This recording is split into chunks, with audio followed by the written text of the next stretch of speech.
The biggest lesson I've learned at 53 is that hormones changed everything. Your weight gain, your energy, and this video is going to explain how your hormonal changes affect everything.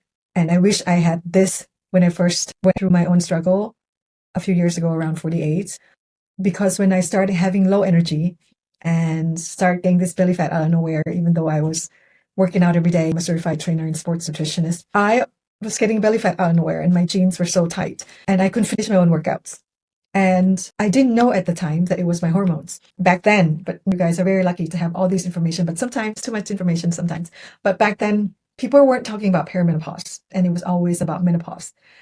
And back then I was like, I'm not in menopause. I was still having my period. And so I didn't think of anything. I didn't think about hormones. All I thought was something was wrong with me. I must work out more. I must eat less. But the more I did that, the more it kept backfiring. And it took me a long time to finally figure out the culprit of this whole thing. It's the hormones. So once you understand that it's not you, it's the hormones and it's your plan, things will become simpler.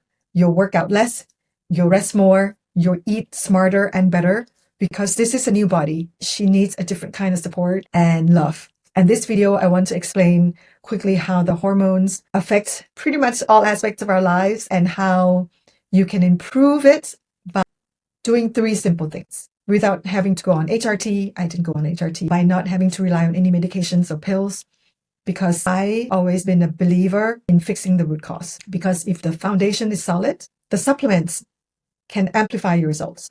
The HRT can improve your symptoms. But if your foundation is not solid, those things don't matter. You will still feel gross in your skin. You will still be low in energy. You'll still be tired all the time. You'll still crave all these sweets. Your sleep will be crap. So foundation first. All right, so let me explain a little bit first about the hormones. Hormones in menopause or perimenopause. And there's no age specific really. Some people enter perimenopause very early. Some people after 50, they're still in perimenopause and not necessarily in menopause. So everyone's journey is completely different. And this was me, 48 versus 53. The first 48, working out every single day, man, an hour in a day, probably more, because I would train clients as well. The current version, 20 minutes, 3 to 4 times a week. That's it. So everything starts from, I'm going to make this very simple. Everything starts out with estrogen. And I want you to think about estrogen like a project manager. She handles everything. She's running quietly in the background, making sure that everything runs smoothly. And when the hormones shifts, she goes first. That's when she starts fluctuating. She starts declining. And once that starts, that's when things start shifting inside our body. So not only estrogen is for our reproduction, it actually is the main instrument to keep everything in check and control, right? Our temperature control, our memory, our insulin sensitivity, keep burning the fat instead of storing it, our mood, our sleep, dopamine, everything. What happens when estrogen starts dropping? First, it helps regulate your body's internal thermostat. That's why you can handle your temperature without thinking about it. But now that the estrogen drops, you start getting all these hot flashes. And once estrogen starts dropping, your brain is also getting less fuel. So you start getting this brain fog, less mental clarity. It also helps keep the chemicals that influence your mood, your motivation, your emotional balance working properly. And the most important thing that where a lot of women in midlife are feeling frustrated is the fat storage. All of a sudden, you haven't really changed anything. All of a sudden, you're getting this fat storage around your midsection instead. And one other thing that it also helps estrogen is that when it was working efficiently, it was helping you use the carbohydrates for energy more efficiently. But now that it's dropping, you become more sensitive with carbs. That's why everyone's trying to go on this low carb diet. And plus with the hormone, with the cortisol, it helps keep your stress hormone out of control. So when the estrogen drops, everything just goes haywire. Your brain, you start, like me, you start having this, you forget words, your train of thoughts, you have a hard time struggling with the focus. You may feel more anxious easier to cry, irritable, moody. And once the estrogen declines, it affects other hormones as well. So today we're going to go over 4 hormones. So the first one is progesterone, right? So this is your calming hormone. So if estrogen was a project manager, the progesterone would be like the calming worker, right? One of the biggest job is to help calm your nervous system, help it feel safe so that you can relax, so that you can stay asleep. Once progesterone is off, that's when you start having this waking up at 2 or 3 in the morning. People think that they have sleeping problems. It's often the biology, and sleep affects everything. I'm sure you know that already. You don't have a sleep problem. You have a hormones problem. And once you don't sleep well, what happens? Cortisol goes up because you are not getting enough rest. You've always had cortisol, but with the estrogen, it was keeping it in check. But once estrogen starts declining, the alarm can stay switched on longer. The stress level stays elevated longer. Even if your life isn't more stressful than before, your body reacts differently. And belly fat is especially sensitive to cortisol. So when the cortisol stays elevated, your body becomes more likely to store fat around your midsection.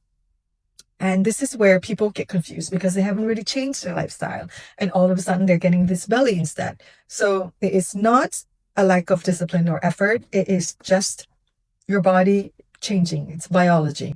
Insulin. So think of insulin as a key. So its job is to unlock your cells so that the energy from your food can get inside and be burned, be used. When estrogen is going well, insulin works well. Your body is good at using food for fuel.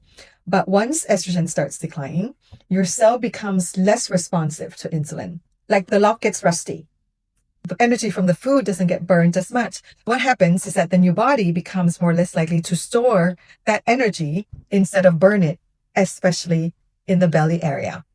So estrogen drops, cortisol rises, insulin becomes less effective, more energy gets stored, belly fat increases. And that's the whole cycle. It gets stronger and stronger over time if you don't try to reset or rebalance the hormones.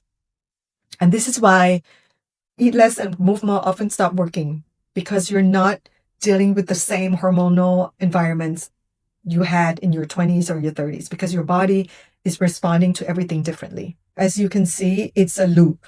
We can't get our hormones back, unfortunately, but we can improve by optimizing them, making sure that they are running as efficiently as it can, by feeding what it needs to feel supported while it's declining. We're being realistic here. We cannot get our estrogen back when we're in our 30s. It's just not possible. With simple shifts that you can do with your lifestyle, you can lower your cortisol, you can improve your insulin sensitivity, you can reduce inflammation, you can improve your sleep.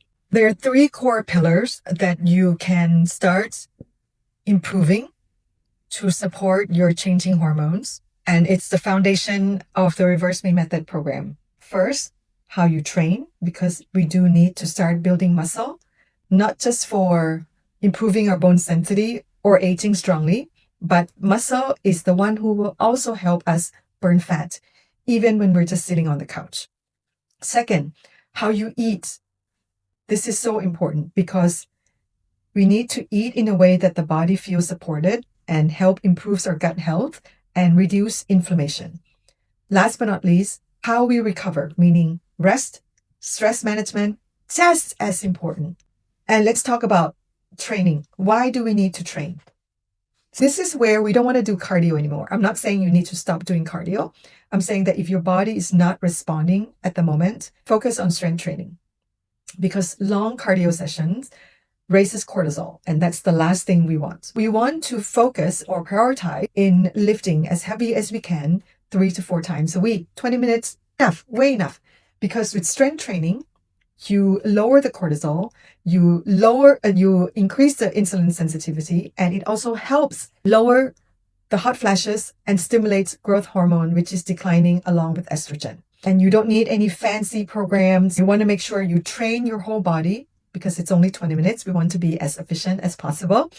20 minutes, get it in, get it out. Reserve your energy for what matters most in your life, your family, your job, your parents, your kids, traveling. One thing I want to talk about, one supplement that I also want to talk about that I've been hearing or get asked a lot is creatine. Now, there are definitely lots of research supporting the benefits of creatine, not only for muscles, but for brain health. I've tried it myself a few months ago for 2 months. I did not see any difference, so I stopped. So if you are curious, I would give it a try, but make sure that your foundation's solid first, right?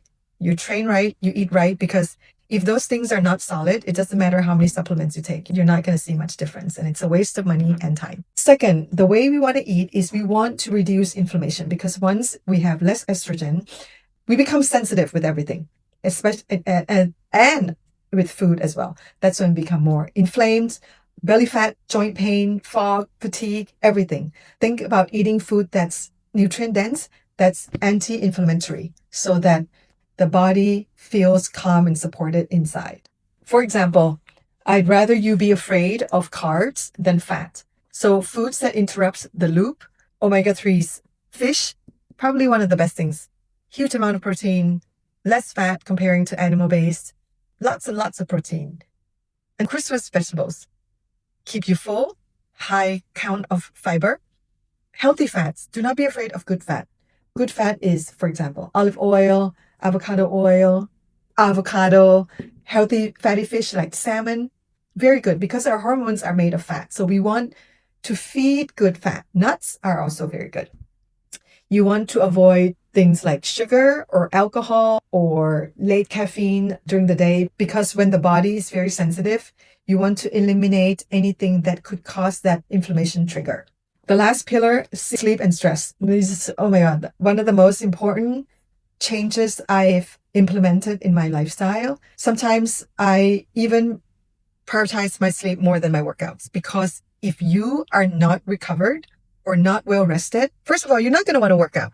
Second of all, if you are not well rested, that means most likely your cortisol is high. When you add more workouts, you're adding more stress, physical stress to the body. So that cortisol will never come down. So that's why you're inflamed and continue to have the belly fat. Focus on sleep. Do some kind of stress relieving activities, whatever, float your boats, meditation, call a girlfriend, walk in the park, whatever helps. Very, very important.